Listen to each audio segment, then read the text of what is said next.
प्रकल्पासाठी काढण्यात आलेली निविदा रद्द करत असल्याचं MMRDAनं सर्वोच्च न्यायालयामध्ये सांगितलंय।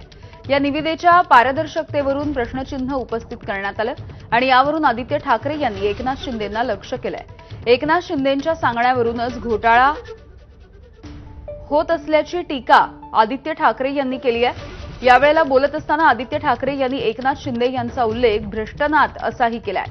दरम्यान यावरून शिंदेंच्या शिवसेनेचे मंत्री संजय शिरसाट यांनी प्रत्युत्तर दिलं। केवळ कामांना स्थगिती देण्यात आली आहे, स्थगिती म्हणजे रद्द नसल्याचं शिरसाट यांनी सांगितलंय।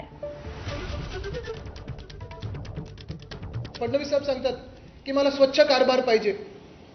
आज मी त्यांना विचारत आहे आपल्या माध्यमातून की भ्रष्टनाथ शिंदे जे त्यावेळी मुख्यमंत्री होते आणि नगर विकास खातं जे MMRDA ज्याच्या अंतर्गत येतं ते त्यांच्याकडेच आहे। कदाचित तुम्ही अधिकाऱ्यांवर कारवाई कराल, तुम्ही त्यांना सस्पेंड कराल, बाजूला कराल, पण अधिकाऱ्यांवर कारवाई करून काही अर्थ नाही, कारण जे आदेश देतात हे सगळे घोटाळे करण्याचे ते भ्रष्टनाथ शिंदे आहेत। त्यांच्यावर तुम्ही EOWची चौकशी लावणार का? त्यांच्यावर न्यायालयीन चौकशी लावणार का? त्यांच्यावर तुम्ही EDची चौकशी लावणार का? कोर्टाने शिंदे साहेबांच्या काळामध्ये जे काही टेंडर झाले त्यांना स्थगिती दिलेली आहे। स्थगिती याचा अर्थ रद्द झाला असं म्हणता येणार नाही।